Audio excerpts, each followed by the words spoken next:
দ্বিতীয় প্রশ্ন, ওয়ামা দীনুক, তোর ধর্মের নাম কি? কয় জানি না।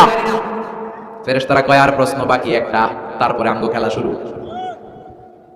ওমান হাদার রাজুল, do you know this person? দেখো তো এই লোকটার চিনা চিনা লাগে কিনা। কয় না, চিনি না, আমি কিচ্ছু জানি না, আমি কিচ্ছু মনে করতে পারছি না, খালি আমি মদ খাইতাম আর চিয়ার্স করতাম, এটা মনে আছে। আমি ইসলামের বিরুদ্ধে দৌড়াতাম, ইসলামের পক্ষের শক্তির উপর হামলা চালাতাম, এগুলো মনে আছে। কোরআনের বিরুদ্ধে ছিলাম, ইসলামের বিরুদ্ধে ছিলাম, বিশ্বনবীর বিরুদ্ধে ছিলাম, বিশ্বনবীর বিরুদ্ধে আমি বিষোদাগার করতাম, ইসলামের বিরুদ্ধে আমি জনপ্রচারণা চালাতাম। আজীবন আমার জীবনটারে আমি কাটিয়েছি ইসলামের বিপক্ষে। সুদ, ঘুষ, দুর্নীতি, যৌতুক, মদ ছিল আমার নিত্য সঙ্গী। আমি কিচ্ছু মনে করতে পারছি না, আমার ধর্ম নাই, আমার কিছুই মনে নাই। ফেরেশতারা বলবে ঠিক আছে, এবার আঙ্গ খেলা শুরু। ফায়ুতরাখু বিমাতারিকা মিন হাদিদ, লোহার হাতুড়ি দিয়ে এবার ওর পিটানো শুরু হবে। পিটাতে পিটাতে ওর গায়ের গোশত আর মাসলগুলো থেতলে ফেলা হবে। ইকালু লিল আরদি ইলতামি, জমিনকে বলা হবে চাপ দাও। ফাতাখতালিফু আদলাউ, ওয়াল আয়াযু বিল্লাহ।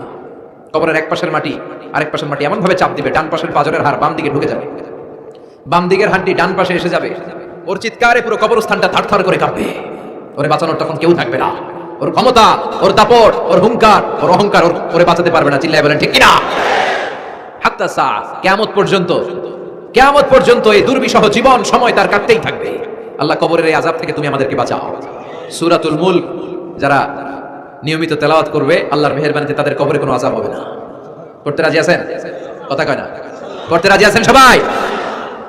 বিষ্ণুই বললেন এখানেই শেষ নয়, আরো আছে।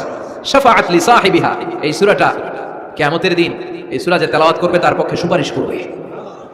কোরআন যদি আপনার বিপক্ষে আল্লাহর কাছে নালিশ করে, আপনার বাঁচার কোনো উপায় আছে? আপনার পিসাব আপনারে বাঁচাইতে পারবে? তাহলে আপনার দলের নেতা, কথা কন, কেউ বাঁচাইতে পারবে আপনারে? কোরআন যেমনি আপনার বিরুদ্ধে দাঁড়ালে আপনারে বাঁচাতে পারবে না, কোরআন তেমনি আপনার পক্ষে দাঁড়ালে আল্লাহ আপনারে ফেলে দিতে পারবে না। কোরআন আপনার পক্ষে থাকলে আল্লাহ আপনাকে দয়া করবেনি। বিষ্ণু বলেছেন ইকরাউল কুরআন ফাইন্নাহু ইয়াতি ইয়াউমাল কিয়ামাতি শাফিআন লি আসহাবি, কোরআন তেলাওয়াত করো, কেননা কোরআনের তেলাওয়াত এটা কিয়ামতের দিন তোমার জন্য সুপারিশ হয়ে দাঁড়াবে।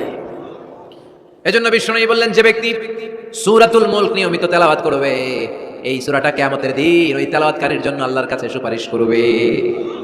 এখানেই শেষ নয়, বিষ্ণু বললেন খাসামাত আন সাহিবিহা, এই সূরা যে তেলাওয়াত করবে তার পক্ষে আল্লাহর সাথে এই সূরাটা দাঁড়িয়ে তার পক্ষ নিয়ে আল্লাহর সাথে তর্ক করবে, ঝগড়া করবে। আল্লাহ তুমি ওরে জান্নাত দিবা না কেন?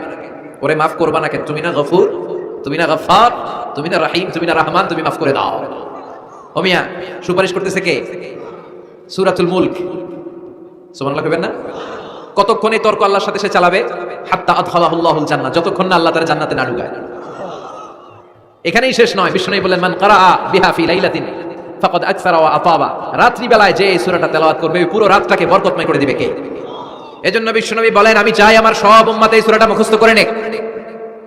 আমার চাই আমার ছোট বড় আবাল বৃদ্ধ বনিতা সব উম্মতের হৃদয়ের মধ্যে এই সূরাটা গাঁথা থাক, মুখস্থ থাক, হিফজ করা থাক। আমরা বিশ্বনবীর উম্মত না? কথা কর। নবীর এই আশাটা আমাদের পালন করার দরকার আছে না নাই? আমরা কি পারি না এই সূরাটা মুখস্থ করে রাখতে? মাত্র 30 আয়াত, প্রতি মাসে কয়দিন? প্রতিদিন এক আয়াত করে মুখস্থ করলে লাগে কয়দিন? প্রতিদিন এক আয়াত করে মুখস্থ করলে 30 দিন এই সূরা মুখস্থ করতে রাজি আছেন? সবাই রাজি আছেন তো? মনে থাকবে? নেক্সট টাইমে নেক্সট ইয়ারে আসলে জিজ্ঞেস করবো যে সূরা মুলক মুখস্থ হয়েছে কিনা।